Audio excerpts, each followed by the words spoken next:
What's up YouTube, Capital G here, talking about this format and the loop that we're about to be thrown in. And I guess this video is more or less directed to people who saw the ban list, and when it finally soaked in, they were kind of indifferent about it. They said, oh great, you know, looks like we have the same 5 decks, Resident Sleeper. This format is just as stale as it was before.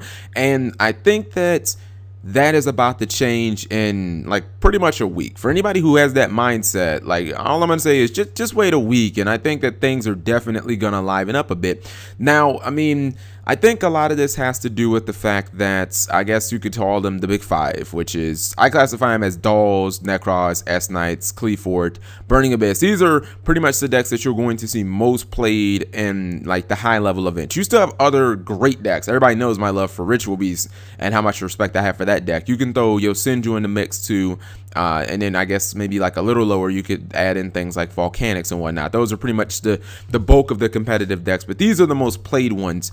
And with the ban list, only really Necros got nicked up, but they're still highly playable. All the other decks didn't get touched at all. And I still feel like we are largely in a Duelist Alliance era, because if you look at that set, which it's well known how much that set has impacted the game, where you had this format with Hat and Infernity and Georgia and all these other decks that were thriving, and then Duelist Alliance came out, and those archetypes were just like, get the fuck out of the game, we run shit now.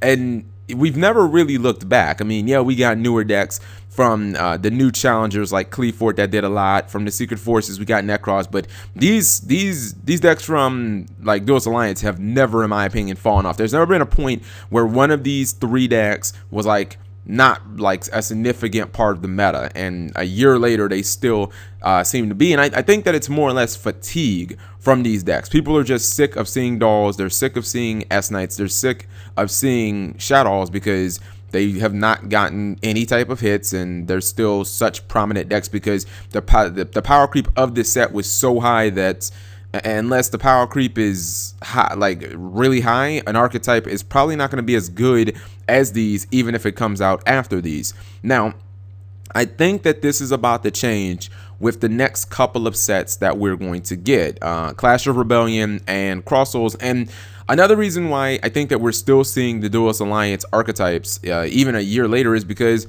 the last couple of sets that we've gotten, just they haven't been that great. And I thought about it. I was like, maybe we just got spoiled with Duelist Alliance and new challengers. Like, Duelist Alliance was fucking amazing. I think it's personally the best set ever released. You had the 3 huge archetypes, you still had Yang Xing, and even beyond that, like, I just looked at the set, I was like, man, we had Monarch Stormforth and 9-Volt. Like, those 2 cards made Batteryman like a really good archetype, you know what I mean? So there was so much good in it.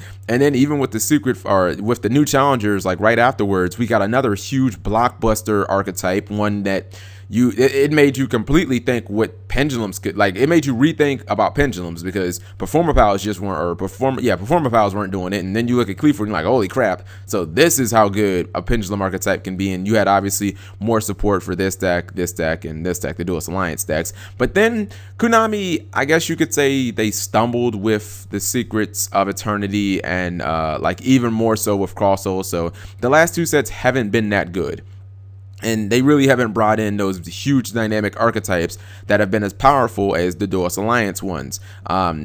Secrets of Eternity gave us Infernoids, which they're cool, but to me they're just like, it's like Lightsworn 2.0, but like not nearly as consistent or like even as good.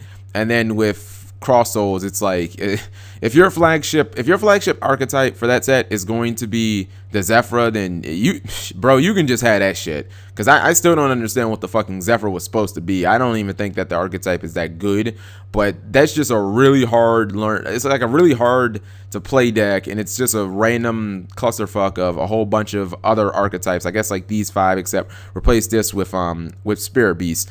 And I mean, that set, outside of like a few like highly good splashable cards, like, you know, Ghost Ogre, Snow Rabbits, and Lose a Turn, and like Galaxy Cyclone, it's just like I don't think that Cross Souls is very good. But the future looks very bright, and with Clash of Rebellion coming out in pretty much a week. The sneak peek is a week. I think that this format is going to get really, really good. And I think it's going to be like, Clash of Rebellion is going to breathe a lot more life into the game, or at least the competitive meta, as far as, you know, like seeing the same crap over and over again. For starters, we have the Red Eyes archetype that's coming out in this set. I think that it is going to be competitive. Like, I didn't just put it in my top 10 decks just to kind of like fuck around or just for like fanfare or anything. I think that if you played against this deck, it can generally spam Red Eyes on the board turn after turn after turn, and this is one of the decks where it's cool because they kind of designed the deck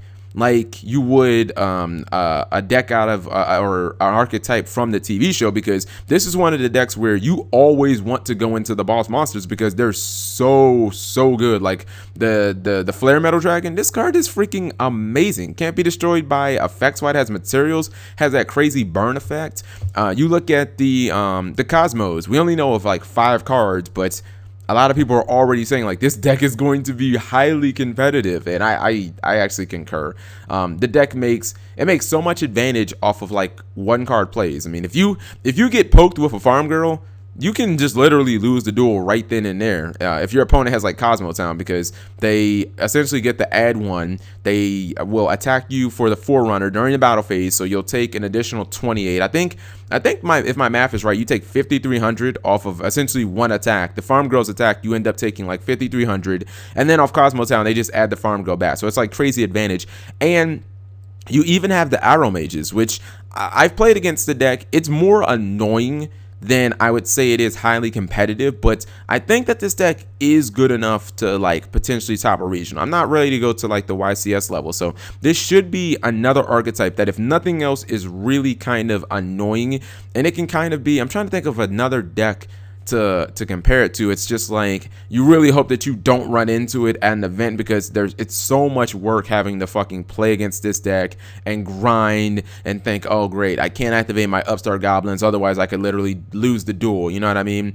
And if you even take it one step further, I've actually been looking at Dimension of Chaos. Dimension of Chaos has some really good archetypes. In fact, there's one archetype in the Mage Specters where I don't even know if I look at some of these cards and I'm just like, what the hell were they thinking? I think the Mage Specters are, people are saying that they're going to be the next busted pendulum archetype. I'm starting to agree.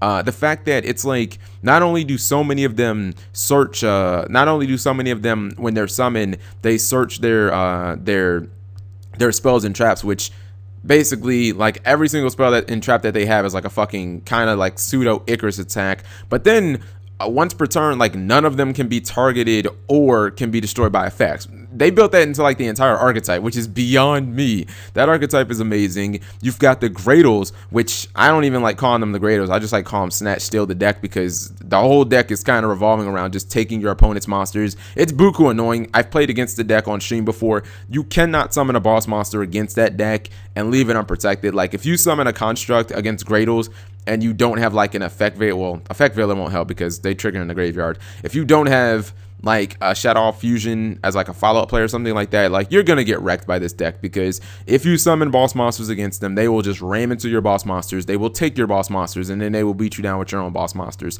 So I guess what I'm saying in this video is, for anybody who really thinks that the format has been stale, you're sick of seeing the same 5 decks, and don't get me wrong, I am sick of seeing the same 5 decks too. That's one of the biggest reasons I haven't really done any DN commentaries, because you will simply see the same 5 decks over and over again. There is a light at the end of this tunnel, and it's coming very soon. With the sneak peek just pretty much a hop, skip, and a jump away, kind of like a week, we're going to be getting 3 new decks introduced into the format. 2 of them I think are going to be really good. One of them should see some competitive play, and then when Dimension of Chaos comes out, we're getting another 2. So within the next 6 months, this game is going to look completely different, and this is all without even the possibility of like if Konami just ships in all the DDDs in Dimension of Chaos. If they do that, then it could get even crazier, because I still don't know how they're going to give us the DDDs. They don't seem to really have a game plan on that, but DDD support is in Dimension of Chaos, so they kind of have to give us the cards,